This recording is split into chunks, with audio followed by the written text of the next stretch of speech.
നരിവേട്ട ഒരു നടന്ന സംഭവം ബേസ് ചെയ്താണല്ലോ, സോ അടിപൊളിയായിരുന്നു. എടുത്തു പറയേണ്ടത് അത് മേക്കിംഗ് സൂപ്പറായിരുന്നു. ആൻഡ് പ്രത്യേകിച്ച് ലാസ്റ്റ് കലാപം നടക്കുന്ന ഒരു 15 മിനിറ്റ്സ് ഉണ്ട്, അത് ഗംഭീരമായിരുന്നു മേക്കിംഗ് വൈസ്.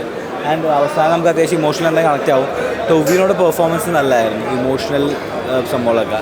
പിന്നെ ഗവൺമെൻറ്റിനെതിരെയും നമ്മുടെ പോലീസുകാർ ചെയ്ത കൊള്ളാതെന്നതിനും പച്ചയ്ക്ക് കാണിക്കുന്നുണ്ട്. സോ ഓവറോൾ നോക്കുകയാണെങ്കിൽ ഒരു നടന്ന സംഭവം അത് നല്ല മികച്ച രീതിയിൽ technically one of the best രീതിയിൽ എടുത്തു വെച്ചിട്ടുണ്ട്. എനിക്ക് മൂവി ഓക്കെ ആയിരുന്നു. ടോവിനോ ആശാൻ്റെ കുറിച്ചോ പിന്നെ BGM ഷേക്സ്പിയറുടെ BGM സൂപ്പറായിരുന്നു. പാട്ടും എല്ലാം പ്ലേസ്മെൻ്റ് എല്ലാം കറക്റ്റായിരുന്നു. Overall it's a good movie. ടോവിനോയുടെ ഒരു വ്യത്യസ്ത പെർഫോമൻസ് ആണ് ഈ സിനിമയിൽ റീസെൻ്റ്ലി കണ്ടതിൽ വെച്ച് നോക്കുമ്പോൾ. റീസെൻ്റ്ലി കണ്ട ഒരു ഇല്ല, നമ്മളെവിടെയൊക്കെ കണ്ടിട്ടുണ്ട്, പക്ഷെ എന്നാലും yes done A good job.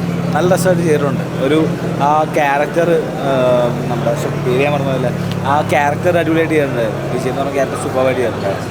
Overall നോക്കുകയാണെങ്കിൽ ഒരു പൈസ തിയേറ്ററിൽ വന്നുള്ള പടമുണ്ട്.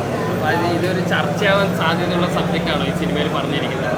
പണ്ട് നടന്ന സംഭവമായതുകൊണ്ട് ലൈക്ക് എല്ലാം എഗെയിൻസ്റ്റ് ഗവൺമെൻറ് ആൻഡ് പോലീസ് പക്കയ്ക്ക് കാണിക്കുന്ന സിസ്റ്റം. ആ പോലീസുകാരെ ചെയ്ത കൊള്ളയന്മാർക്കെതിരെ ഉള്ളതും ഈ പറഞ്ഞ വയനാടുകാരെ ആദിവാസികളുടെ നിസ്സഹായാവസ്ഥയും എല്ലാം അടിപൊളി കാണിച്ചിട്ടുണ്ട്. ആൻഡ് മേക്കിംഗ് വൈസ് എല്ലാവരും പെർഫോമൻസ് വൈസും ഇതിനകത്ത് ഒരു മെയിൻ വില്ലൻ പോലത്തെ ഒരു പോലീസുകാരുണ്ട്, പുള്ളി ചെയ്തിട്ടുണ്ടായിരുന്നു. ആദിവാസിയായിട്ട് അഭിനയിച്ച എനിക്ക് പേരറിയില്ല, അവരെല്ലാവരും അടിപൊളിയായിട്ട് ചെയ്തിട്ടുണ്ടായിരുന്നു. അവരോടൊരു തിയേറ്റർ ഇമ്പാക്റ്റ് ഉള്ള മൂവിയാണ്.